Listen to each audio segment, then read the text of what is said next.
किसी से मिलता जुलता नहीं है वो आजकल, खुद को अच्छे से जान रहा है। वो तैयारी कर रहा है किसी ऊंची उड़ान की, और लोग समझ रहे हैं कि परिंदा हार मान रहा है। नमस्कार मेरे प्यारे साथियों, मैं कोमल स्वागत करती हूँ आप सभी का हमारे आज के इस वीडियो में। आज हम आप लोग के लिए लेकर के आए हैं कक्षा 10 इंग्लिश की पूरी महा मैराथन क्लास। क्योंकि आप लोग को भी पता होगा, हमने भी बता दिया है कि बोर्ड एग्जाम की डेट आ चुकी है। तो अगर अब से भी आप लोग तैयार नहीं हुए, अब भी आपके रगों में वो आग और जुनून नहीं दौड़ा है पढ़ने के लिए, तो फिर तो भाई बेकार है ना कि बोर्ड एग्जाम की डेट भी आ चुकी है, अभी भी आपका पढ़ने का मन नहीं कर रहा। अब तो ऐसा हो जाना चाहिए कि आपको रात में दिन में दोनों समय में पढ़ना चाहिए। तो देखिए, आज की वीडियो में हम अपने कक्षा 10 इंग्लिश के पूरे कंप्लीट इंग्लिश को आज के इस वीडियो में देखने वाले हैं। तो चलिए बिना देर करते शुरू करते हैं। मैराथन नहीं, महा मैराथन क्लास हो जाएगी आज की ये वीडियो। सबसे पहले आप भी जानते हैं कि आपका जो पेपर है उसमें 20 MCQ आते हैं। सो दैट इज वाई सबसे पहले हमने 24 MCQ को ही आपके लिए रखा हुआ है। सबसे पहला है, What causes the poet's change of mood in the poem Dust of Snow? यानी कि जो पोयम डस्ट ऑफ स्नो था उसमें किस चीज की वजह से पोएट का मूड चेंज हो गया था? Option number A, the falling of a tree, यानी कि एक पेड़ के गिर जाने की वजह से। अरे नहीं, अगर एक पेड़ ही गिर जाता पोएट के ऊपर तो मूड अच्छा नहीं, एकदम से खराब ही हो जाता। दूसरा है, the crow shaking down the dust of snow, यानी कि एक कौवे ने ट्री को सेक करके हिला दिया था और उस पे से बर्फ के छोटे टुकड़े गिर गए थे। Option number C, a strong wind blowing, एक तेजी से हवा बह रही थी। या फिर the onset of rain, वर्षा की बूंदों ने ऐसा कर दिया था।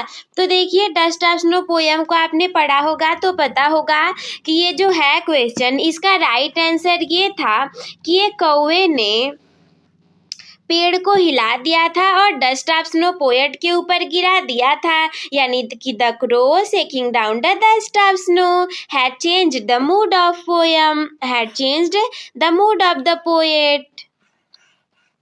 इसके बाद क्वेश्चन नंबर दूसरा आपके सामने है, what does the poet use fire as a symbol for in the poem fire and ice, यानी कि पोएट जो है उन्होंने आग को किसके प्रतीक के रूप में, फायर यानी कि आग को किसके प्रतीक के रूप में प्रयोग किया है? कहाँ पर? इन the poem fire and ice, यानी कि फायर एंड आइस पोयम में पोएट ने फायर को किसके सिंबल के रूप में यूज किया है? ऑप्शन नंबर ए, पीस यानी कि शांति के रूप में। ऑप्शन नंबर बी, हेट यानी कि घृणा के रूप में। ऑप्शन नंबर सी, डिजायर इच्छाओं के, लस्ट या ग्रीडीनेस इच्छाओं के लिए, किसी चीज की लिप्सा के लिए, या फिर किसी चीज के लालचीपन के लिए। ऑप्शन नंबर डी है ऑनेस्टी के लिए। तो देखिए, पोयम में बहुत अच्छे से बताया गया था कि इसका राइट आंसर हो जाएगा ऑप्शन नंबर सी वाला। पोएट ने डिजायर, लस्ट, ग्रीडीनेस, देखिए डिजायर का मतलब होता है इच्छाएं, डिजायर की मतलब होती है इच्छाएं। लस्ट का मतलब होता है किसी चीज की लिप्सा, यानी किसी चीज से बाहर न निकल पाना। ग्रीडीनेस का मतलब होता है लालचीपन। ठीक है, तो ये सारी चीजें जो हैं ये फायर इसी सिंबल के रूप में प्रयोग की गई थी। फायर से मतलब इन्हीं चीजों से है, यानी कि ऑप्शन नंबर सी वाला राइट आंसर हो जाएगा। प्रश्न मैं आप लोग के लिए इतने ज्यादा अच्छे लेकर के आई हूँ कि ये जो प्रश्न है ना, ये आप लोग क्वेश्चन में आएंगे तब भी सॉल्व कर लेंगे, और ऐसे आए तो भी सॉल्व कर लेंगे। सेंट्रल आइडिया आ गया तो भी आप बना करके इसकी वजह से लिख देंगे, और सेंट्रल आइडिया पोयम के नीचे जो क्वेश्चंस देते हैं आप उसको भी सॉल्व कर लेंगे। इसके बाद क्वेश्चन नंबर तीसरा आपके सामने, in a tiger in the zoo where does the tiger walk with his velvet quiet steps, यानी कि ये जो पोयम था अ टाइगर इन द जू जो पोयम है, इसमें जो टाइगर है वो अपने दबे पावों से कहाँ पे घूम रहा था, कहाँ पे जा रहा था? इन द फॉरेस्ट, जंगल में। इन द केज, यानी कि पिंजरे में। इन द विलेज, किसी गांव में। इन द सर्कस, किसी खेल दिखाने वाले सर्कस में। तो जो पोयम था, वो पोयम आपको दिखा रहा था कि जो टाइगर था वो एक केज में, एक पिंजरे में बंद था और उसी में वो अपने दबे पांवों से चल रहा था। यानी कि ऑप्शन नंबर बी वाला राइट आंसर हो जाएगा। Question number 4, in the poem Amanda. Amanda जो पोयम है, what imaginary creatures does Amanda often fantasise about being? Amanda जो है वो किसके बारे में ज़्यादा कल्पनाएं करती थी, किसके बारे में ज़्यादा सोचती थी? फेयरी, परियों के बारे में, मरमेड, जल परी के बारे में, या फिर निम्फ के बारे में, या किसी विच के बारे में? तो जो अमांडा थी ना, वो एक मरमेड की तरह कल्पनाएं करती थी। मरमेड का मतलब होता है जल परियों की तरह। किसकी तरह? जल परियों की तरह। जल परियों की तरह कल्पनाएं करती थी। फेरी मतलब तो केवल परी होता है, फेरी की तरह वो नहीं, बल्कि एक मरमेड जल परियों की तरह कल्पनाएं करती थी। वैसे ये वास्तव में नहीं पता कि जल परियां होती हैं या फिर नहीं होती, क्योंकि बहुत सारी रिसर्च हो रही हैं, कुछ साक्ष्य भी मिल गए, कुछ नहीं भी मिले। वैसे पोएम के अकॉर्डिंग आप यही सही करोगे। Question number 5, what was the name of the dragon in the tale of Custard the Dragon? Dragon का क्या नाम था? किसमें? The tale of custard the dragon वाले में। मस्टर्ड, इंक, कस्टर्ड या फिर ब्लिंक? तो इसका जो है ना, देखिए यहीं पे छुपा है ये, यानी कि नाम था कस्टर्ड। ऑप्शन नंबर सी वाला आपका राइट आंसर हो जाएगा। क्वेश्चन नंबर 6वां है, in the story a triumph of surgery, यानी कि ये जो कहानी थी अ ट्रिम्फ ऑफ सर्जरी, सर्जरी की विजय हो जाना, चैप्टर का नेम था। For how many days did mister Harriet keep ट्रिकीज without any food? कितने दिनों के लिए जो मिस्टर हैरियट थे, सर्जन थे जो, उन्होंने ट्रिकी को बिना खाना दिए रख दिया? 1 दिनों के लिए, 2 दिनों के लिए, 3 दिनों के लिए या फिर 4 दिनों के लिए? तो मिस्टर हैरियट ने ट्रिकी को 2 दिनों के लिए, 2 डेज के लिए बिना खाने के लिए रख दिया, because he was suffering from mall nutrition. वो जो था ना, वो अत्यधिक खाना खाने की वजह से ऐसा फील कर रहा था, ना ही चल पा रहा था, ना उठ पा रहा था, ना बैठ पा रहा था, आंखें भी उसकी लाल हो गई थी। और उसकी मालकिन को लग रहा था, यानी कि मिसेस पंफ्रे जी को लग रहा था कि ऐसा तो कुछ नहीं है, ये मेरा जो ट्रिकी है ना, इस बेचारे को कुपोषण हो गया है। वो उसे दिन भर कुछ ना कुछ खिलाती रहती थी, पर ऐसा तो नहीं था, ऐसा तो गलत था। वो तो बहुत ज़्यादा खाने की वजह से ऐसा हो गया था और एक्सरसाइज भी नहीं करता था। इन द थीव्स स्टोरी, यानी कि जो थीव्स स्टोरी चैप्टर है, how did Anil generally earn his money? जो अनिल था वो कैसे, नॉर्मली तरीके से कैसे पैसे अर्न करता था? बाय सेलिंग बुक्स, किताबों को बेच करके, बाय राइटिंग या पॉन्डरिंग, लिख करके किसी चीज को, टीचिंग पढ़ा करके, या फिर थ्रू ट्रेडिंग करके? किस तरीके से जो अनिल था वो नॉर्मली पैसे कमाया करता था? तो ऑप्शन नंबर राइट हो जाएगा ऑप्शन नंबर बी वाला, राइटिंग करके, पॉन्डरिंग करके वो कुछ लिखा करता था। इसके बाद क्वेश्चन नंबर 8 है, in the story the midnight visitor what was Ausable in reality? यानी कि जो द मिडनाइट विजिटर वाली स्टोरी है, उसमें ओसाजल, जिसने ओसाजल का चरित्र जो है, ओसाजल जो आदमी है, ओसेबल, वो वास्तव में क्या था? क्या ओसेबल एक सीक्रेट एजेंट था, या फिर वो एक जर्नलिस्ट था, या फिर वो कोई एक राइटर था, या फिर वो कोई एक पुलिस ऑफिसर था?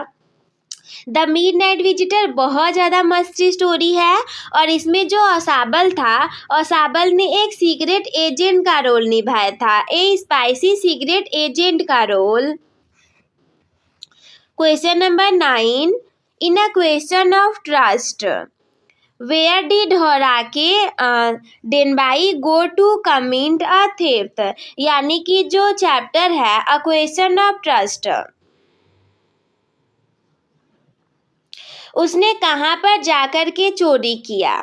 पहला है अ ज्वेलरी शॉप में, या फिर ए लार्ज हाउस में, किसी सॉर्ट ओवर ग्रेंज में, किसी बैंक में, या फिर एन आर्ट गैलरी, किसी आर्ट गैलरी में। तो इसका राइट आंसर हो जाएगा ए लार्ज हाउस में, एक बहुत बड़े घर में, यानी कि सूट ओवर ग्रेंज में। इसके बाद प्रश्न संख्या 10वां, in the chapter footprints without feet, यानी कि ये जो चैप्टर था footprints without feet, how did the scientist Griffin make his body invisible, जो वैज्ञानिक ग्रिफिन था वो कैसे अदृश्य हो गया था, उसने अपने शरीर को कैसे अदृश्य बना लिया था, यानी कि लोग उसे नहीं देख पा रहे थे। विद अ मैजिक वॉन्ड, एक जादू की छड़ी से, by solving A special drug, किसी अच्छे ड्रग, कोई स्पेशल तरीके के ड्रग को खा लेने से, थ्रू अ मिस्टिकल रिचुअल्स, क्या किसी उसने आध्यात्मिक चीज का प्रयोग किया था, by an experiment with light, या फिर उसने वो किसी प्रकाश के साथ में एक्सपेरिमेंट करके ऐसा किया था। तो ऐसा हुआ था कि उसने एक स्पेशल टाइप के ड्रग को निकल लिया था, दैट इज वाई उसका जो बॉडी था वो इनविजिबल हो गया था। ऑप्शन नंबर बी वाला राइट आंसर हो जाएगा।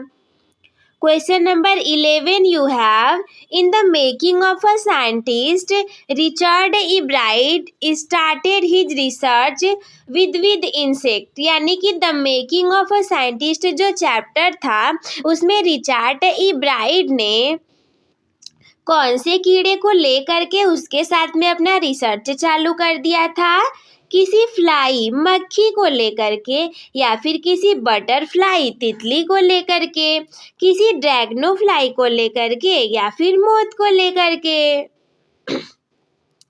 तो इसका राइट आंसर है बटरफ्लाई। बहुत ब्यूटीफुल चैप्टर था, तितलियों को लेकर के उसने अपने साइंटिफिक जो रिसर्च था उसे स्टार्ट किया हुआ था। The question number 12 in front of you, in the story the necklace, यानी कि द नेकलेस स्टोरी में what was Mathilde's Loisel's husband, Mathilde Loisel का हस्बैंड क्या था, एक क्लर्क था, एक डॉक्टर था, एक टीचर था, या फिर एक लॉयर था। तो वो एक क्लर्क था, यानी कि ऑप्शन नंबर ए वाला आपके सामने राइट आंसर हो जाएगा। जो द नेकलेस स्टोरी है उसमें मैथिल्डे लॉइजल का हस्बैंड एक क्लर्क था। Question number 13, what was the hack driver's real name in the story the hack driver? the hack driver जो स्टोरी थी उसमें हैक ड्राइवर का वास्तव में क्या नाम था, मैक्स नाम था, ओलिवर लटकिंस नाम था, या फिर फाउलर नाम था, या फिर अनिल नाम था। तो ऑप्शन नंबर बी वाला राइट आंसर हो जाएगा, ओलिवर लटकिंस नाम था। वीडियो में अंत तक बने रहिए, क्लास को शेयर कर दीजिए, वीडियो को लाइक कर दीजिए, चैनल को सब्सक्राइब कर लीजिए, बिकॉज इसी तरीके के बहुत ज़्यादा धमाकेदार वीडियोस आप लोग के लिए आती रहेंगी बोर्ड एग्जाम के लिए। Question number 14, what was Bholi's real name in the story भोली? जो भोली चैप्टर था, भोली वाली स्टोरी थी, क्या उसमें वास्तव में लड़की का नाम भोली था, या फिर भोली का रियल नेम क्या था? राधा नाम था, चंपा नाम था, मंगला नाम था, या फिर सुलेखा नाम था? So the name of the girl was Sulekha, यानी कि उस लड़की का नाम सुलेखा था। इसके बाद क्वेश्चन नंबर 15 आपके सामने है, in which poem does the poet highlight the difference between human and animal? कौन सा पोएम है जिसने पोएट ने हाईलाइट कर दिया है डिफरेंस किसके बीच में, मनुष्यों और जानवरों के बीच में? डिफरेंस कौन से पोएम में बताया गया है? डस्ट ऑफ स्नो पोयम में, अमांडा पोयम में, द ट्रीज पोयम में या फिर एनिमल्स पोयम में? तो ऑप्शन नंबर डी वाला राइट आंसर हो जाएगा एनिमल्स। एनिमल्स वाला जो पोयम है उसमें पोएट ने बताया है difference between the animals and humans. Question number 16, in the proposal, यानी कि जो द प्रपोजल वाला चैप्टर था प्रोज का first flight, what was the first quarrel between Ivan Lomov and Natalya about? झगड़ा उन लोगों के बीच में किसको लेकर के हुआ था? द हंटिंग डॉग्स को लेकर, देयर हंटिंग डॉग्स को लेकर के, देयर प्रॉपर्टी को लेकर के, उनके ऑक्सिजन मिडाउस को लेकर के या फिर उनके वेडिंग डेट को लेकर के? तो देखो उनके बीच में झगड़ा हो गया था ऑक्सिजन मिडोस को लेकर के, यानी कि क्वेश्चन नंबर 16 का ऑप्शन नंबर सी वाला राइट आंसर हो जाएगा।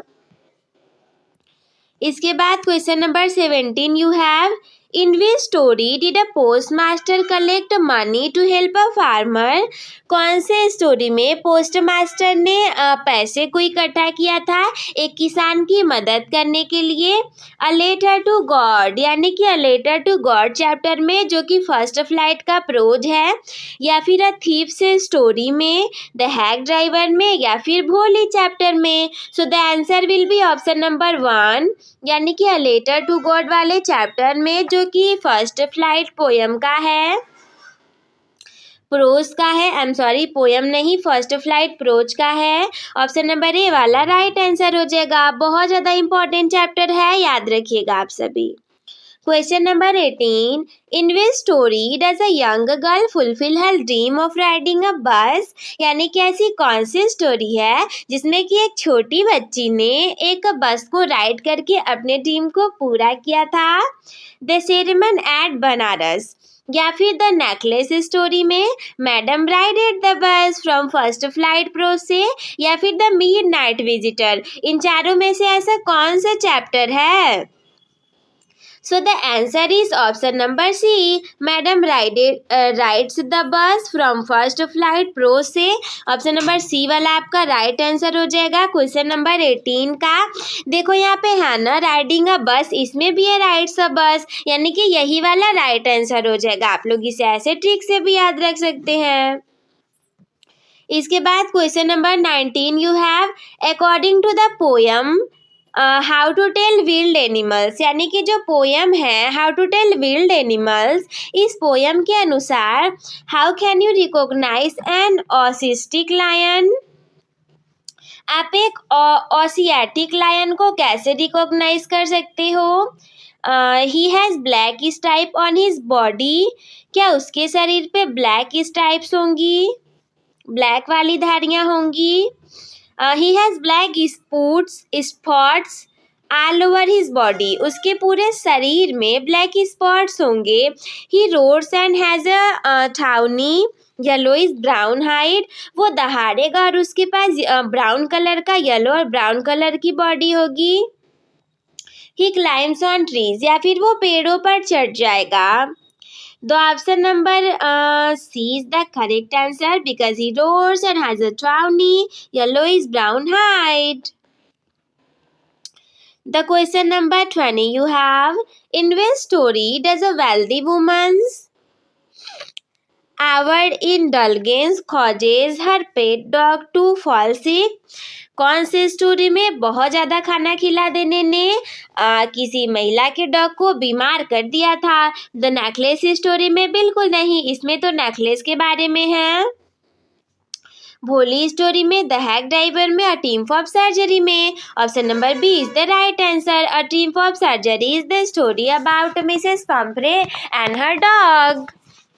सो आई होप कि ये 20 क्वेश्चन आप लोग को बहुत अच्छे से समझ में आ गए होंगे।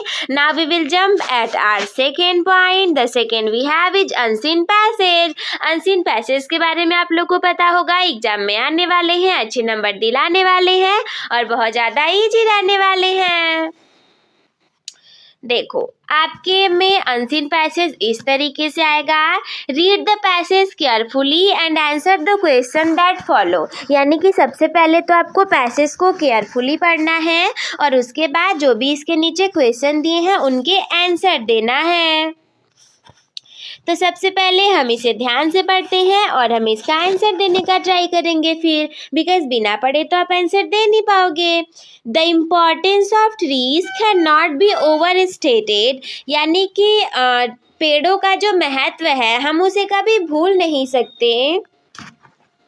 दे are essential to life on earth. पेड़ जो है ये जीवन के लिए इसेंशियल आवश्यक है पृथ्वी पर। Trees absorb carbon dioxide and produce the oxygen we breathe. पेड़ जो है वो कार्बन डाइऑक्साइड को अवशोषित कर लेते हैं और ऑक्सीजन को हमें दे देते हैं ताकि हम सांस ले सकें, making them the lungs of the planet. Planet का हमारे जो है ना वो फेफड़े हैं actually trees. They also play a crucial role in maintaining ecological balance. पेड़ जो है वो एक बहुत ज़्यादा महत्वपूर्ण भूमिका निभाते हैं इकोलॉजिकल बैलेंस को मेंटेन करने में।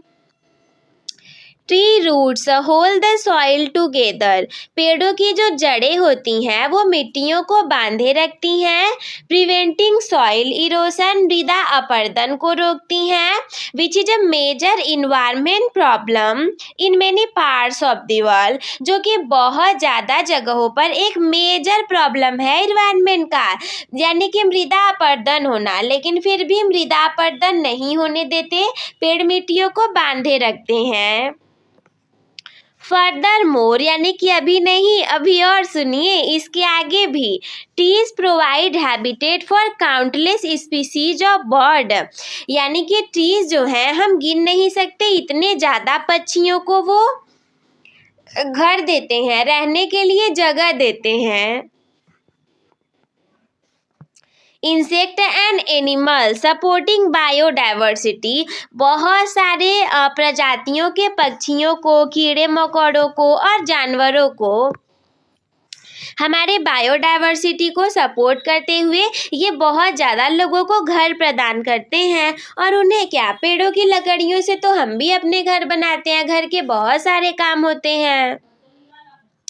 दे help in regulating the climate by providing shade. वो क्या करते हैं, क्लाइमेट को रेगुलेट करने के लिए हेल्प करते हैं छाया को प्रदान करके, which lowers the temperature in urban areas, यानी कि अर्बन एरियाज में टेम्परेचर को कम करके, and by releasing water vapour, जहाँ पे देखो बहुत ज़्यादा गर्मी होगी वाष्प को निकाल के, वाटर वेपर को निकाल करके ट्रीज बहुत ज़्यादा हेल्प करते हैं, विच कंट्रीब्यूट्स टू रेनफॉल, जिससे कि बारिश हो सके, बारिश होने में भी मदद करते हैं। अभी क्या है कि दिल्ली में बहुत ज़्यादा पॉल्यूशन हो चुका है और दिल्ली जो है अब वहाँ पे ना आर्टिफिशियल रेन का ट्राई किया जा रहा है कि आर्टिफिशियल तरीके से रेन कैसे करवाया जाए। बिकॉज देखो जब बारिश हो ही नहीं पा रही है, प्रदूषण ज़्यादा हो गया है, जो कूड़ा करकट है उसका पूरा एक पहाड़ बन चुका है। तो अब वो पहाड़ बन चुका है, अब किस तरीके से वहाँ पर बारिश करवाई जाए और लोगों को सांस वास लेने के लिए थोड़ा हिम्मत प्रदान किया जाए। तो दैट इज़ वाई दिल्ली में अब आर्टिफिशियल बारिश होने जा रही है। और केवल दिल्ली में ही नहीं, बहुत ऐसे जगहों पर जहां ऐसी प्रॉब्लम होती है तो आर्टिफिशियल बारिश पेड़ों की वजह से ही होती है। In addition to this environmental benefit, यानी कि इन सारे चीज़ों को ध्यान में रखते हुए देखते हुए जो पर्यावरण को पेड़ हमारे लाभ पहुंचाते हैं, trees offer economical and aesthetic value. Trees जो है वो हमें इकोनॉमिकली तरीके से और एस्थेटिक तरीके से भी बहुत मूल्यवान है। They give us timber and fruits and medicines. Tree जो है वो हमें औषधियाँ देते हैं, ईंधन देते हैं, फल देते हैं, दवाइयाँ देते हैं, बहुत ज़्यादा हेल्प करते हैं हमारी। And a tree lines street और अ लस forest is always a welcome site. एक खराब हुए जंगलों को भी बचा सकते हैं और बहुत हेल्पफुल होते हैं। Offering peace and tranquillity to the human mind, ये हमारे दिमाग को भी शांति प्रदान करते हैं। कभी बहुत ज़्यादा फ्रस्ट्रेटेड हो, जाके जहाँ पे थोड़े पेड़ वेड़ है, बगीचा है, उसमें बैठ जाओ, देखो शांति मिलने लगेगी। Planting more trees is one of the simplest yet most powerful action we can take the ensure a healthy future. बहुत ज़्यादा पेड़ों को लगा करके हम एक अच्छे भविष्य को बना सकते हैं। For our self and the planet, खुद के लिए भी और अपने जो अर्थ प्लैनेट है इसके लिए भी। अब हमारे पास इससे रिलेटेड क्वेश्चंस भी हैं।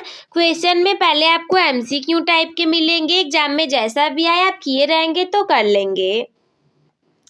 पहला है, what is the primary gas that trees absorb from the atmosphere, यानी कि पेड़ जो है वो वातावरण से कौन सी गैस को एब्जॉर्ब करते हैं?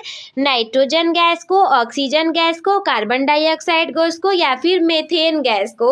अब जो नहीं पढ़ा होगा पैसेज को ध्यान से वो भी बता देगा, क्योंकि 10 में आप साइंस पढ़ते होगे, साइंस में बायोलॉजी है और बायोलॉजी में ये सारी चीज़ें हैं कि ट्रीज जो है वो हमारे एटमॉस्फेयर से कार्बन डाइऑक्साइड को एब्जॉर्ब करते हैं और ऑक्सीजन को हमें देते हैं। So the option number C will be right answer, यानी कि trees will observe carbon dioxide.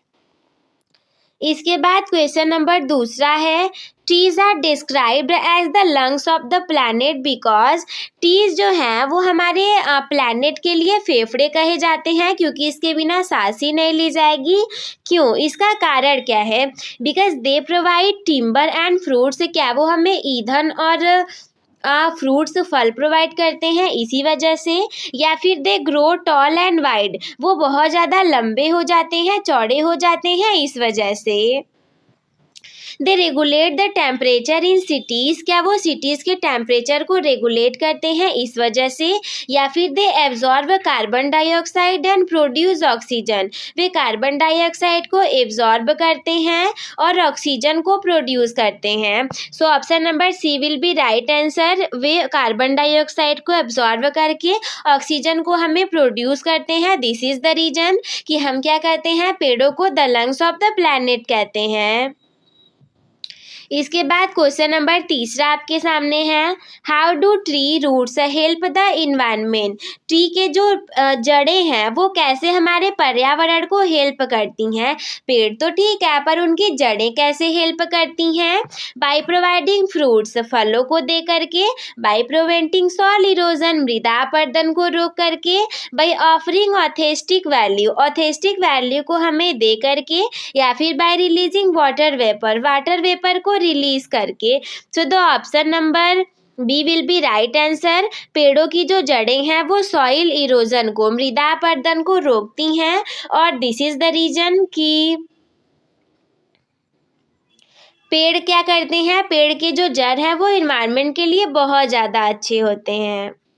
अब इसके बाद देखिए अगला आपके सामने प्रश्न एमसीक्यू के बाद इस तरीके से आता है, शॉर्ट आंसर टाइप का क्वेश्चन, ये हो सकता है न भी लिखे बट क्वेश्चन इसके नीचे आप लोग को दे देगा।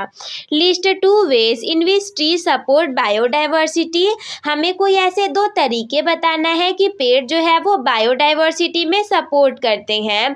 तो आप आंसर इसी तरीके से लिखेंगे। देखिए एग्जाम की कॉपी में क्वेश्चन नहीं लिखा जाता, केवल आप ब्लू कलर से आंसर को लिखेंगे। ट्री सपोर्ट बायोडाइवर्सिटी बाय, यानी कि पेड़ जो है वो बायोडाइवर्सिटी को सपोर्ट करते हैं किससे? Providing habitat for countless species of bird, insect and animal, यानी कि अनगिनत पक्षियों को, कीड़े मकोड़ों को और जानवरों को घर दे करके, या फिर supporting various life forms in the ecosystem, ecosystem में कई प्रकार के लाइफ फॉर्म्स को का सपोर्ट करके।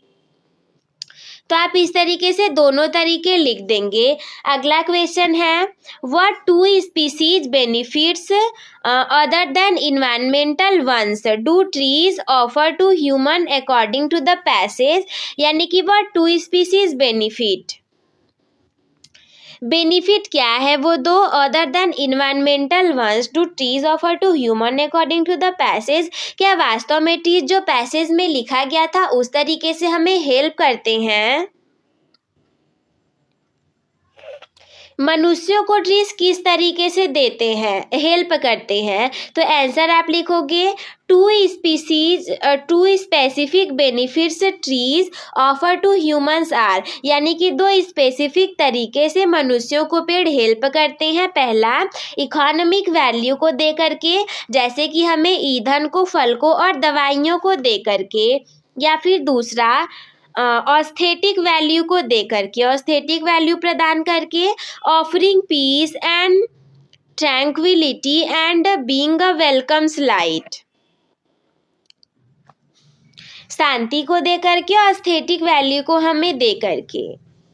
इसके बाद क्वेश्चन नंबर तीसरा आपके सामने रहेगा, what is presented as the simplest yet most powerful action for a healthy future, यानी कि कौन सी ऐसी चीज़ है जो कि हमें बहुत ज़्यादा सिंपल तरीके से लेकिन बहुत ज़्यादा पावरफुल चीज़ को देती है हमारे एक गोल्डन फ्यूचर के लिए। तो इसका राइट आंसर हो जाएगा कि द सिंपलेस्ट ये most powerful action for a healthy future is planting more trees, यानी कि जब हम बहुत ज़्यादा ट्रीज को देंगे, प्लांटेशन करेंगे, तो ये हमारे लिए काफ़ी ज़्यादा अच्छा हो जाएगा। इसके बाद सी वाला है vocabulary and word meaning related questions, find a word from the passage that means the same as calmness and peace, यानी कि पैसेज में ऐसी कौन सी चीज़ है, ऐसा कौन सा वर्ड है जो कि सेम है काल्मनेस और पीसेस के। तो जो वर्ड है ट्रैंक्विलिटी, इसका वही सेम मीनिंग है काल्मनेस और पीस का। अगला क्वेश्चन ऐसे भी दे सकता है, the word crucial in the passage mean, यानी कि जो क्रूशियल वर्ड है पैसेज में उसका क्या मतलब है। Choose the correct option, correct option को चूज करना।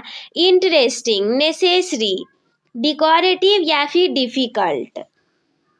तो क्रूशियल यानी महत्वपूर्ण होता है। इन चारों में से ऐसा कौन सा वर्ड है जिसका मतलब क्रूशियल महत्वपूर्ण है।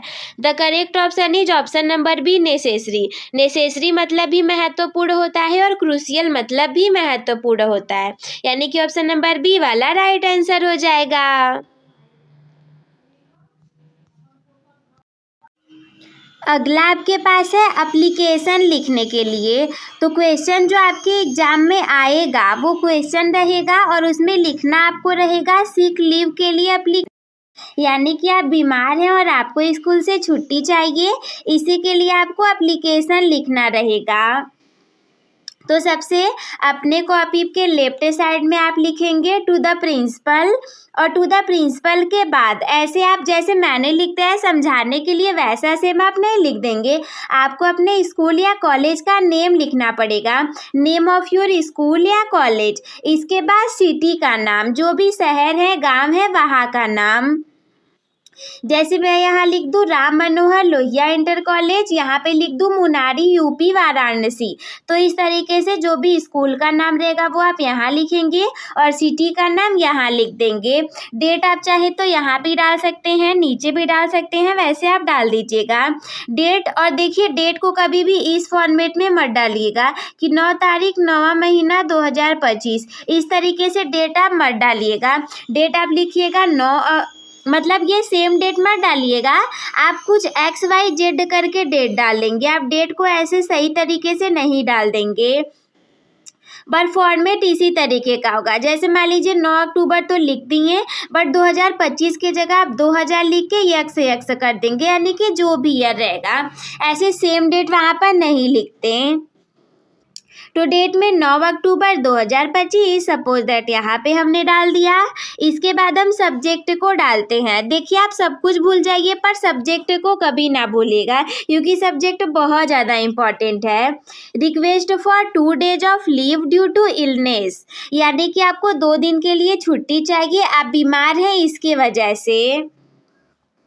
लिखिए रिस्पेक्टेड सर या मैम, यानी कि रिस्पेक्टेड सर या मैम विद ड्यू रिस्पेक्ट, बहुत ज़्यादा आदर पूर्वक आई एम करके योर नेम, आपका जो नाम रहेगा वो आप यहाँ पे लिखेंगे। जैसे I am Rahul a student of class 10th in your esteemed institution, यानी कि आपके कॉलेज का मैं कक्षा 10 का विद्यार्थी हूँ, यहाँ पे आप अपना नाम लिख दीजिएगा।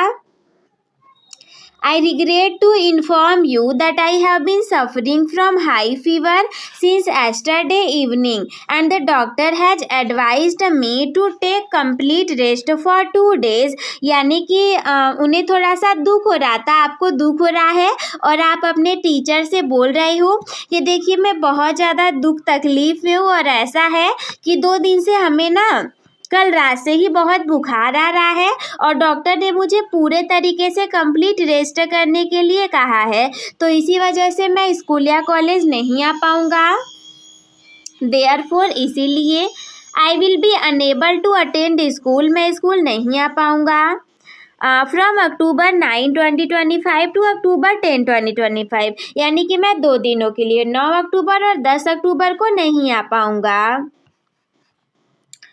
तो इसके बाद आप ऐसा लिख देंगे, आई काइंडली रिक्वेस्ट यू, मैं आपसे काइंडली तरीके से रिक्वेस्ट कर रहा हूँ, to grant me leave for these 2 days, यानी कि इन 2 दिनों के लिए मुझे कृपया छुट्टी दे दीजिए। I assure you that I will catch up on all the missed lessons and assignment upon my return। मैं आपसे कह रहा हूँ, मैं आपको ये एकदम सही बता रहा हूँ कि जैसे ही मैं वापस आऊँगा मैं अपने सारे असाइनमेंट, सारी चीज़ों को, सारे लेसन को अच्छे से कंप्लीट कर लूँगा, जितनी भी चीज़ें मेरी छूटी रहेंगी। थैंकिंग यू, आपका धन्यवाद। योर ओबीडियंटली, आपका आज्ञाकारी। नेम में आप यहाँ नाम लिखेंगे, क्लास में आप 10th लिख करके जो भी आपका सेक्शन होगा, जैसे क्लास 10th में A section, B section, C section, D section, E section, बच्चों की संख्या के ऊपर निर्भर है, तो जितना भी रहे। रोल नंबर में योर रोल नंबर, आप अपना रोल नंबर डालेंगे वहाँ पर जो भी रहेगा। इस तरीके से आपका एप्लीकेशन पूरा हो जाएगा। एप्लीकेशन के बाद एग्जाम में आपके रिपोर्ट राइटिंग भी आती है। टॉपिक है annual sports day celebrated in your school, यानी कि जो एनुअल स्पोर्ट डे था वो आपके स्कूल में सेलिब्रेट किया गया। रिपोर्ट राइटिंग आपको इसी के ऊपर करनी है।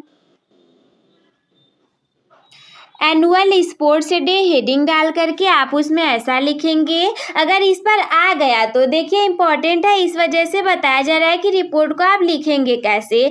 जैसे a day of athletic excellence by करके XYZ का मतलब है जो भी आपका नाम हो, अंजलि, राहुल, श्याहुल, मोहन, जो भी नाम हो ना, तो बाई करके नेम को डालेंगे। इसके बाद आप उसके बारे में अपने रिपोर्ट के बारे में लिखेंगे।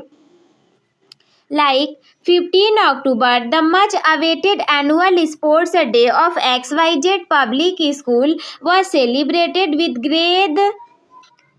with great fervor and enthusiasm on October 14, 2025 in the school playground, यानी कि 14 अक्टूबर 2025 को अपने स्कूल के प्लेग्राउंड में बहुत ही ज़्यादा उत्साह के साथ में एनुअल स्पोर्ट्स डे को मनाया गया था। यहाँ पे देखो जो भी स्कूल का नाम होगा वो XYZ पब्लिक स्कूल करके आप लिख देंगे।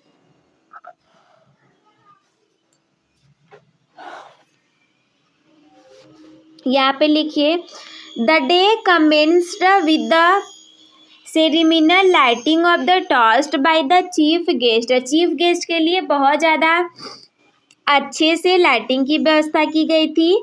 Followed by a well coordinated march past by the 4 houses, जो कि 4 घरों तक लगभग सजाया गया था। The principal Mrs Sharma formally welcomed the guest and presented the annual sport report. जो आपकी मिसेस शर्मा थी उन्होंने बहुत ही अच्छे तरीके से गेस्ट का वेलकम किया था, प्रेजेंट किया था एनुअल स्पोर्ट डे के रिपोर्ट को। Highlighting the students achievement through out the year, यानी कि जितने भी बच्चों ने काफ़ी ज़्यादा अच्छा परफॉर्म किया था उन लोग के बारे में बताते हुए। The students participated in various track, student लोगों ने बहुत ज़्यादा तरीके से पार्टिसिपेट किया था। एंड फील्ड के इवेंट में including the 100 metre race, relay race, high jump, यानी कि इन सारी चीज़ों में स्पोर्ट डे था तो बच्चों ने इसमें पार्टिसिपेट किया था। The spectators enthusiastically cheered for their houses। The highlighting of the day was the yoga and aerobics display by the junior section with mesmerized everyone. Junior बच्चों के द्वारा योगा का आयोजन किया गया था और सारी चीज़ों को अच्छे से सेलिब्रेट किया गया था। और भी आपको जितना टाइम होगा उसके अकॉर्डिंग आप एक आध पेज तो लिख ही दीजिएगा। इन हर कंक्लूजिंग speech Mr. Fogart appreciated the student discipline and sportsmanship, यानी कि जो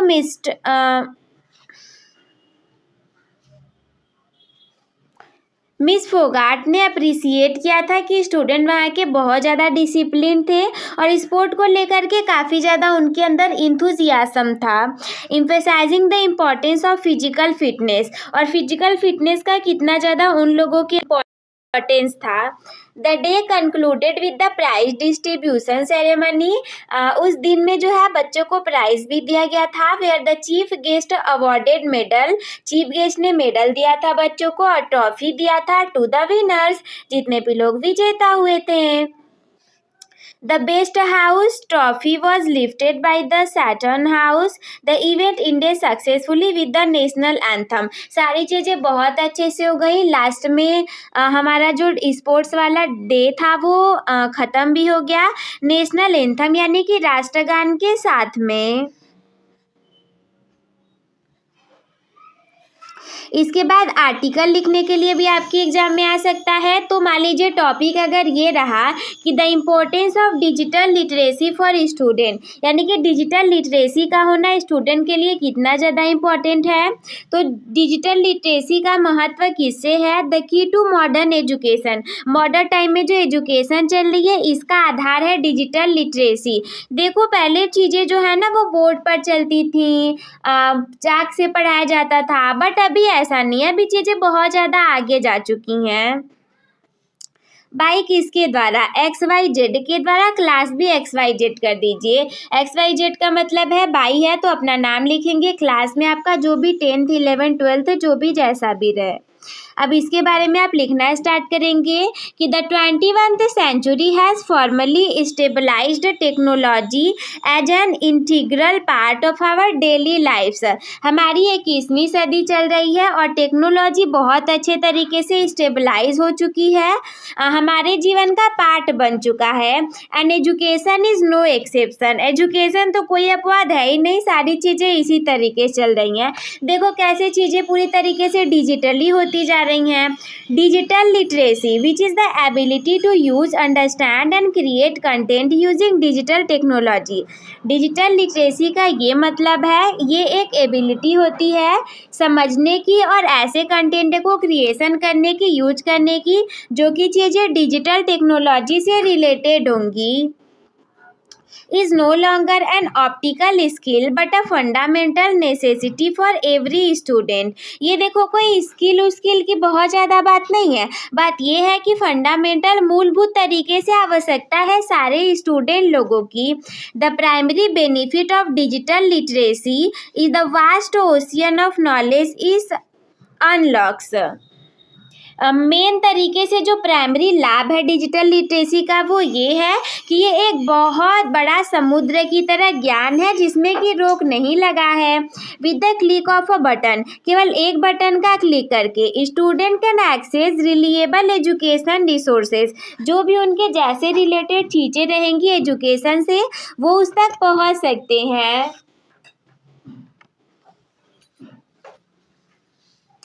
रिसर्च पेपर को बना सकते हैं, लिख सकते हैं, पढ़ सकते हैं। एंड ऑनलाइन कोर्सेज, और ऑनलाइन कोर्सेज को वो ज्वाइन कर सकते हैं which is supplement traditional classroom learning, जो कि ट्रेडिशनल क्लासरूम लर्निंग को सप्लीमेंट करता है। फर्दरमोर इसके आगे it prepares them for future careers, ये उन लोगों को भविष्य के लिए भी बनाता है, अच्छा बेहतरीन बनाता है एक बेटर फ्यूचर करियर के लिए। As almost every professional field today requires proficiency in digital tools and platforms. आज के समय में सारी चीज़ें डिजिटल टूल पे आधारित है और डिजिटल प्लेटफॉर्म्स पर, और प्रोफिशिएंसी भी चाहिए। ऐसा नहीं है कि बस ऐसे ही पता होना काफ़ी है, नहीं, From creating engaging presentations to conducting virtual interviews, these skills are crucial for modern success। देखो मॉडर्न टाइम में सक्सेस पाने के लिए और एक बेहतर इंगेजिंग प्रेजेंटेशन को क्रिएट करने के लिए, वर्चुअल तरीके से इंटरव्यूज को क्रैक करने के लिए डिजिटल लिटरेसी पता होना ही चाहिए। However simply knowing how to use a device is not enough. जैसा कि मैंने पहले ही बताया था, ऐसी बात नहीं है कि किसी डिवाइस का यूज करना आप जान गए तो ये पर्याप्त है, ये पर्याप्त नहीं है। To digital literacy also involves understanding cyber security. Cyber security के बारे में जानना भी डिजिटल लिटरेसी का ही हिस्सा है और ये एक सत्य है। Practising responsibility online behaviour, online behaviour की रिस्पॉन्सिबिलिटी को जानना, प्रैक्टिस करना। And discerning reliable information from fake news, और जो गलत न्यूज है, फेक न्यूज़ है, उनसे बचना भी है।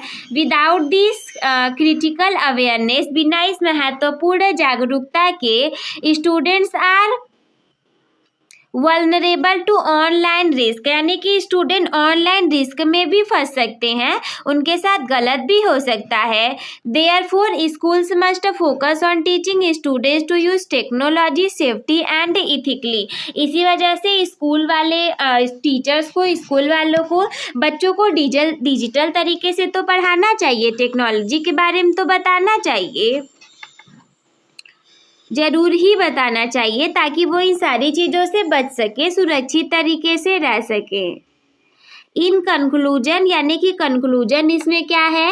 As the world becomes increasingly digital, जैसे ही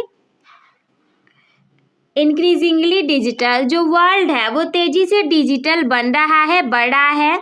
integrating digital literacy into the curriculum is essential. Digital literacy में करिकुलम को इंक्लूड करना बहुत महत्वपूर्ण है। By empowering students with these skills, बच्चों को इन स्किल्स के बारे में बता देना। We are not just preparing them for exams, हम केवल उन्हें एग्जाम के लिए ही तैयार नहीं करेंगे, but equipping them to be successful, उन्हें सक्सेसफुल भी बनाएंगे। इन्फॉर्म्ड, जागरूक बनाएंगे। And responsible citizens of the future, भविष्य के हम एक जिम्मेदार नागरिक भी बनाएंगे। इसके बाद देखिए आपकी एग्जाम में जो है वो एक्टिव पैसिव पूछा जाता है, 2 नंबर का ना। एक्टिव पैसिव दिया रहेगा, आपको बनाना रहेगा अच्छे से। तो मैंने टेंसेस के अकॉर्डिंग इसे बदल दिया है, 2 एग्जाम्पल भी ले लिया है, बहुत मतलब अच्छे से लिख करके लाई हूँ। और जो इंग्लिश में क्लास मैंने बहुत ज़्यादा तो नहीं ली थी एक्टिव पैसिव वाली, पर जो भी ली थी बेसिस वही था, वहीं से आपको जानकारी मिलने वाली थी।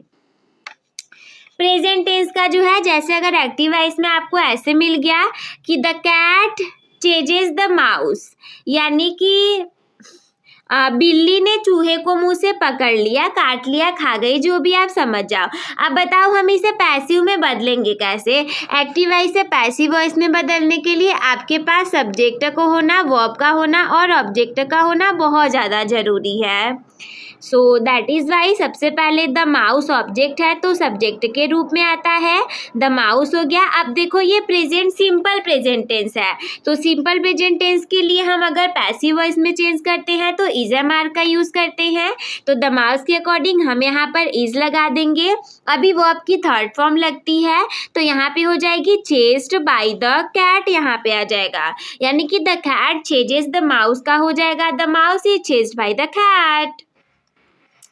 इसके बाद अगला एक्टिव वॉइस देखिए, जैसे the teacher explains the lesson, यानी कि शिक्षक जो है वो पाठों को पढ़ाता है। अब पैसिव कैसे बनेगा? द लेसन जो है उसे आप आगे कर देंगे, इजमाल लगा देंगे, एक्सप्लेन्स का एक्सप्लेन्ड कर देंगे और बाय द टीचर को आप लास्ट में लगा देंगे, यानी कि इसका पैसिव वॉइस हो जाएगा the lesson is explained by the teacher. ये देखिए प्रेजेंट टेंस का था जो बहुत ज़्यादा इंपॉर्टेंट था।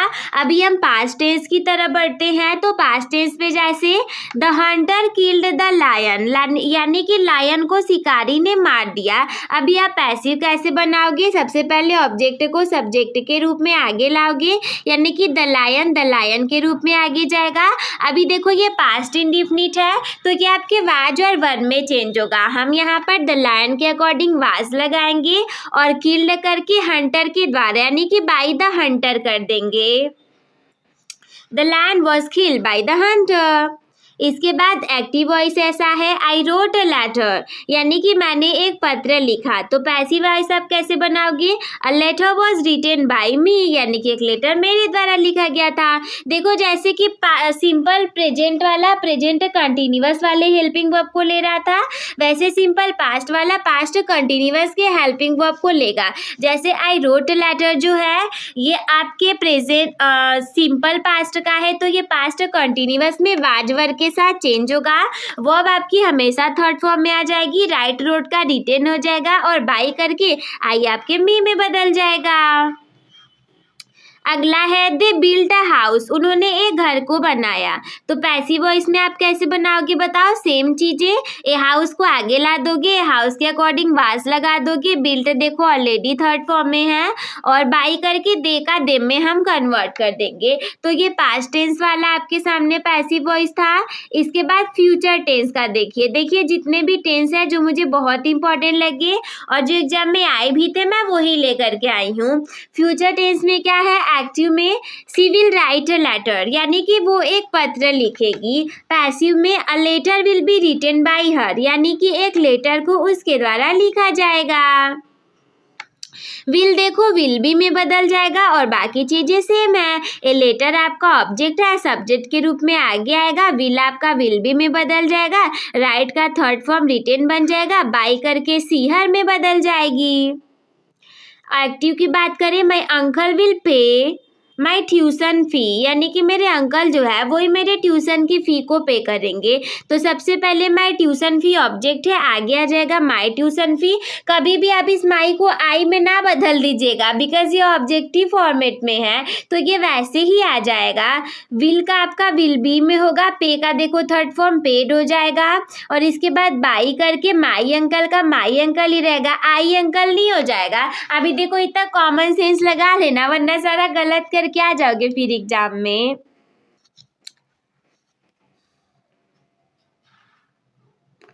इसमें देखो आपको प्रेजेंट और पास्ट परफेक्ट टेंस के मिल जाएंगे। जैसे पहला आपका प्रेजेंट परफेक्ट टेंस का है, सी हैज़ कंप्लीटेड द प्रोजेक्ट, यानी कि उसने प्रोजेक्ट को कंप्लीट कर चुकी है। तो आप इसे कैसे बनाएंगे? द प्रोजेक्ट आगे आ जाएगा, हैज का हैज बीन में बदल जाएगा और हैव का हैव बीन में बदल जाता। कंप्लीटेड थर्ड फॉर्म में ऑलरेडी एग्जिस्ट कर रहा है और बाई करके सी आपकी हर में बदल जाएगी, यानी कि she has completed the project जो है वो the project has been completed by her में चेंज हो जाएगा। एक्टिव जो है, they have watered the plant, यानी कि उन लोगों ने प्लांट को पानी दिया। तो पैसिव करेंगे, the plant have been watered by them, यानी कि जो प्लांट थे वो उन लोग के द्वारा पानी दिए गए थे।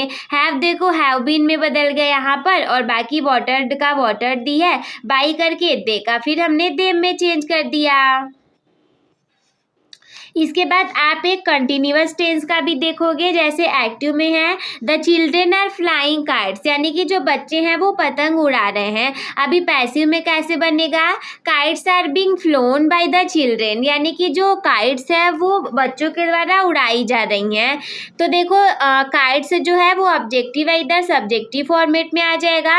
अब इज एम आर बीइंग में बदल जाता है, तो काइट रहता है तो इज लगाते, इज बीइंग, काइट्स है तो are being, kites are being flown और उसके बाद by the children subjective format में है, यहाँ ऑब्जेक्टिव में आ जाएगा by the children. Punctuation mark, punctuation marks की बात करें तो देखो सारे लोग एक ही में बता देते हैं, बट मैंने सोचा था कि शायद अगर मैं अलग अलग बताऊंगी तो आपको ज़्यादा अच्छे से क्लियर हो पाएगा, ज़्यादा अच्छे से समझ में आ पाएगा। दैट इज़ वाई हमने यहाँ पे अलग अलग करके रखा है। जैसे कि कॉमा वाले की बात करें, कॉमा देखो आप कहाँ पे लगाओगे, जहाँ जहाँ पे रुकने की बात होगी। जैसे ये डबल इन्वर्टेड कॉमा में है, आई एट राइस, मैंने चावल खाया, तो इसके बाद रुक जाएंगे, राइस दाल एंड सैलड, तो दाल चावल और सलाद के बीच में आपको कॉमा कॉमा लगाना पड़ेगा। जैसे चावल के बाद दाल के बाद फिर एंड सलाद करेंगे तो यहाँ आप कॉमा नहीं लगाएंगे। इसके बाद when the boys are the wolf, यानी कि जब उन्होंने भेड़िए को देखा, फिर कॉमा लगा दोगे। अरे बाप रे, जब देखा फिर क्या हुआ, तो ये दूसरा सेंटेंस बन गया कि शाउटेड फॉर हेल्प, वो हेल्प के लिए चिल्लाया। तो देखो जब देखा तो दूसरा सेंटेंस है, कॉमा लग गया, और फिर उसने चिल्लाया हेल्प के लिए, ये दूसरा है, तो लास्ट में फुल स्टॉप लग गया। आई होप कि आप लोगों को समझ में भी आ रहा होगा। इसके बाद फुल स्टॉप जो है, फुल स्टॉप का प्रयोग हम लोग पूरा सेंटेंस कंप्लीट होने के बाद लगाते हैं। जैसे कि ही लाइक्स फुटबॉल, कंप्लीट हो गया, फुल स्टॉप लगा दिया। Hand in the poster is no later than noon on Friday, ये भी पूरा हो गया, फिर से फुल स्टॉप लगा दिया। अगला है क्वेश्चन मार्क। तो क्वेश्चन मार्क अगर हम किसी से क्वेश्चन पूछते हैं, चाहे वो बड़ा क्वेश्चन हो या फिर छोटा क्वेश्चन हो, तो उसके लिए लगाते हैं। जैसे वेयर आर यू गोइंग, आप कहाँ जा रहे हैं। तो देखो क्वेश्चन है कहाँ जा रहे हैं, WH फैमिली का, तो हम फिर क्वेश्चन मार्क लगा देंगे। अगला है have you seen this girl, क्या तुमने इस लड़की को देखा है। तो देखो क्वेश्चन है तो फिर हम क्वेश्चन मार्क लगा देंगे। एक्सक्लेमेशन मार्क का यूज करते हैं आश्चर्य के लिए। जैसे कि वाह वी वन, वाह वाह आश्चर्य हो रहा है, हम लोग जीत गए। How beautiful the city is, यानी कि कितनी सुंदर सिटी है, आश्चर्य हो रहा है ना, तो एक्सक्लेमेशन मार्क लग गया यहाँ पे, और यहाँ पे वाव के बाद में लग गया।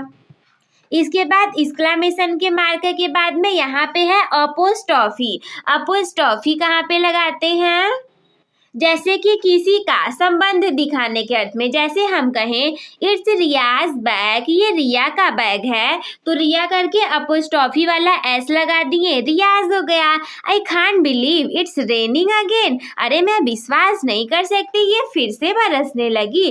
तो देखो इट इज अपोस्ट्रोफी वाला यस ऐसे यूज होता है, इट इज को कंबाइन करके, और रियाज में रिया प्लस अपोस्ट्रोफी वाला एस को कंबाइन करके। अगला है कोटेशन मार्क। कोटेशन वाले मार्क के लिए लेट्स प्ले, चलो खेलें। सैड विनय, यानी कि विनय ने कहा। हेनरी आस्क्ड, हेनरी ने पूछा वेयर इज माई नोटबुक, मेरा नोटबुक कहाँ है। तो देखो कोटेशन वाले मार्क ये हैं जो लेटर्स के पहले लगे हैं और ये लास्ट में जो लगे हैं, इन सारे में नहीं, जो पहले और लास्ट में लगे हैं, these are quotation marks. Semicolon की बात करें तो जैसे डॉग्स बार्क, कुत्ते भौंकते हैं, कॉमा के बाद और फुल स्टॉप के पहले रुकने के लिए जो लगता है, काउज म्यू, कैट्स म्यू, बिल्लियां जो होती हैं वो म्यू म्यू करती हैं। Spanish is spoken through out south America, in Brazil the main language is Portuguese. तो इस तरीके से सेमीकोलन का यूज़ करेंगे जहाँ पे हमें देखो कॉमा से ज़्यादा फुल स्टॉप से कम रुकना होगा। कॉलन की बात करें तो सी वांट्स, वो चाहती थी, क्या चाहती थी, books pens and a bag, वो किताबें कॉपियाँ और एक बुक चाहती थी। Try to keep your flat clean and tidy, it will sell more easily.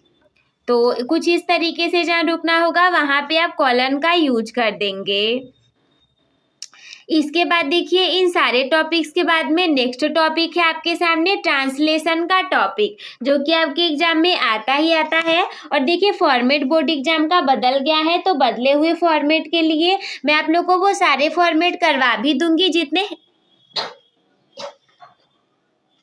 जितने बदल गए हैं। तो जैसे पहला लाइन है, भारत एक प्राचीन देश है, तो भारत के लिए आप करेंगे इंडिया इज एक प्राचीन देश है, एन एंशिएंट कंट्री। इसकी संस्कृति बड़ी समृद्ध है, तो इसकी संस्कृति के लिए हम यूज करेंगे इट्स कल्चर बड़ी समृद्ध है, इज वेरी रिच। इसकी छाप इट्स इम्प्रिंट, देखो जो वर्ड मीनिंग नहीं आती होगी वो आप अपने कॉपी में लिखते चलेगा, क्योंकि लिखने की वजह से आप लोग को आ जाएगा। अनेक देशों में देखी जा सकती है, यानी कि can be seen in many countries. ये देश अपने मेलों, दिस कंट्री अपने मेलों, मंदिरों, साधुओं और त्योहारों के लिए जाना जाता है।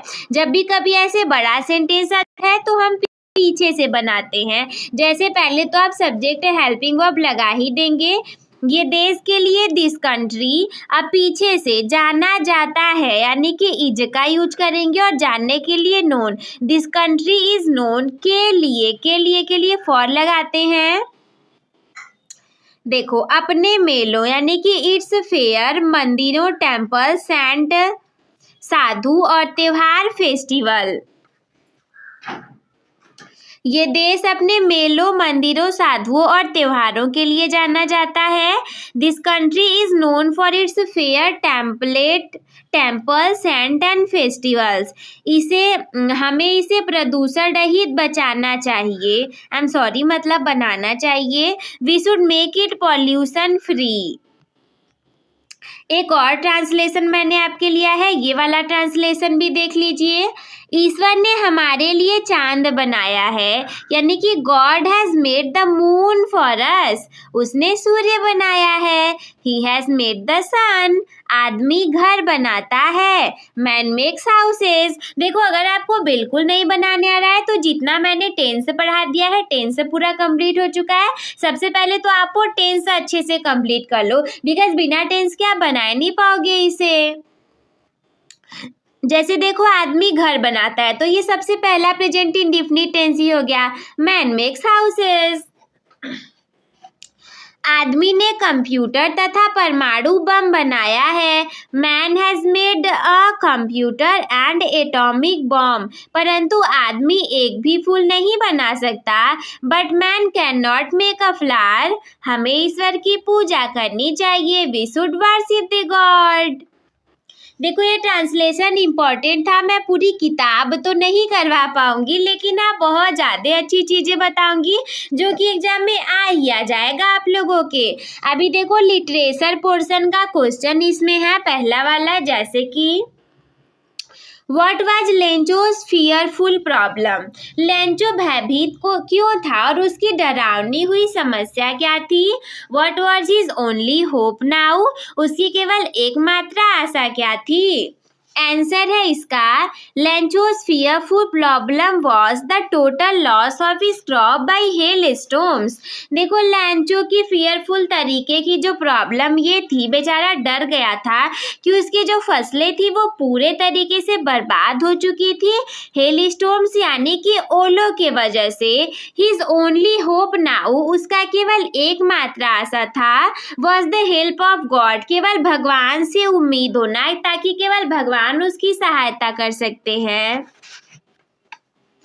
दूसरा, What did लैंचो think of all through the night kind of? लैंचो ने पूरी रात भर केवल क्या सोचा? आंसर क्या है? लैंचो thought all through the night only of his one hope, the help of God. यानी कि लैंचो ने पूरी रात भर केवल यही सोचा उसने कि उसकी भगवान से सहायता मिल सकती है। अगला question, what had लैंचो learn about God? लैंचो ने भगवान के बारे में क्या सीखा? लैंचो हैड लर्नड अबाउट गॉड, क्या सीखा था आई मीन तो लैंचो ने भगवान के बारे में ये सीखा था that his I see everything, कि भगवान की आंखें सारी चीजें देख रही हैं, इवन इन वंस कॉन्साइंस, यानी कि कोई भी ऐसा इंसान नहीं है जो कि बचा हुआ हो, भगवान की आंखें सबके ऊपर है, वो सबको देख रहे हैं। अगला क्वेश्चन है, why would Lencho's family go hungry, Lencho की फैमिली जो थी वो भूखी क्यों हो गई। What kind of help did he want, किस प्रकार की हेल्प वो चाहता था। Lencho's family would go hungry, Lencho की फैमिली जो थी वो भूखी थी। Because his crops were totally destroyed, उसकी जो फसलें थी वो पूरे तरीके से बर्बाद हो चुकी थी। He wanted 100 pesos to sow seeds, वो केवल 100 पोजेस चाहता था। एक्चुअली ये वहाँ का पैसा मुद्रा था बीजों को खरीदने के लिए, ताकि वो बीज लेकर के बो सके और फिर से उसकी फसलें हो सकें। अगला क्वेश्चन है why has Lencho been compare to an ox, Lencho की तुलना एक बैल से ऑक्स से क्यों की गई है। चैप्टर में लिखा गया था ना कि लैंचो तो पूरे हमेशा अपने खेत में बैल की तरह काम करता था, तो क्यों ऐसा था। Lencho had been compare to an ox, यानी कि लैंचो की तुलना बैल से किया जा रहा था। As he worked like an animal in the field, क्योंकि वो पूरे दिन भर खेतों में एक जानवर की तरह काम करता था। अगला क्वेश्चन नंबर 6वां है what kind of help did Lencho want from God and why, किस प्रकार का हेल्प जो है वो लैंचो गॉड से चाहता था और क्यों। आंसर है इसका Lencho wanted 100 pesos, Lencho 100 pesos चाहता था फ्रॉम गॉड, भगवान से, to sow his fields again and his family to live, यानी कि उसकी फैमिली रह सके और वे अपने फसलें को फिर से बो सके। इस वजह से वो भगवान से थोड़े से पैसे चाहता था। ये वाला देखिए इंपॉर्टेंट क्वेश्चन आपका हो गया। अब आपके एग्जाम में बहुत ज़्यादा महत्वपूर्ण जो कि आना ही आना है, dust of snow central idea. तो कुछ इस तरीके से in the poem dust of snow, यानी कि डस्ट ऑफ स्नो पोयम में the poet wants to convey, poet ये कहना चाहता था दैट समटाइम्स, यानी कि कुछ समय, सर्टेन मूवमेंट्स और एक्शन, कुछ मतलब जो अचानक से घटनाएं हो जाती हैं या जो कार्य होते हैं, which are simple have larger significance, वो तो साधारण होते हैं लेकिन महत्व उनका काफ़ी ज़्यादा होता है। They can change the mood और लाइफ ऑफ अ पर्सन, वो किसी व्यक्ति का मूड चेंज कर सकते हैं और जीवन भी चेंज कर सकते हैं। जैसे आप बहुत ज़्यादा दुखी हो और अपने पसंदीदा व्यक्ति को देख लो, सारी टेंशन ही खत्म हो गई, सारी चीज़ें सही हो गई। तो इसी तरीके से The way a crow shakes down dust of snow on the poet inspires and gives him the idea, यानी कि जैसे ही रास्ते में कौवे ने पेड़ से उस डस्ट ऑफ स्नो को हिलाया और गिरा दिया तो पोएट को एक आइडिया मिल गया to shake off his depressive thought, यानी कि वो भी कुछ इसी तरीके से अपने जो डिप्रेसिव थॉट्स हैं उसे दूर भगा देगा, गिरा देगा, बिकम चीयरफुल, फिर से खुश हो जाएगा, एंड डू समथिंग यूजफुल, और कुछ अच्छा काम करेगा।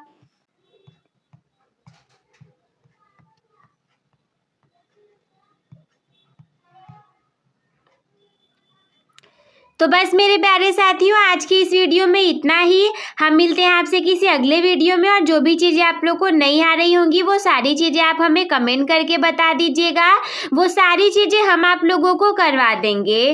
और कोई भी डाउट हो कमेंट करिएगा। वीडियो पसंद आई हो तो लाइक कर दीजिए। लगभग 50 से 70 अंक आपके आज के इसी वीडियो में कंप्लीट हो जाएंगे। मैं मिलती हूँ आपसे किसी अगले वीडियो में, तब तक के लिए धन्यवाद। बोर्ड एग्जाम के लिए बहुत सारी शुभकामनाएं आप सभी को। हंसते खेलते मुस्कुराते रहिए आप सभी।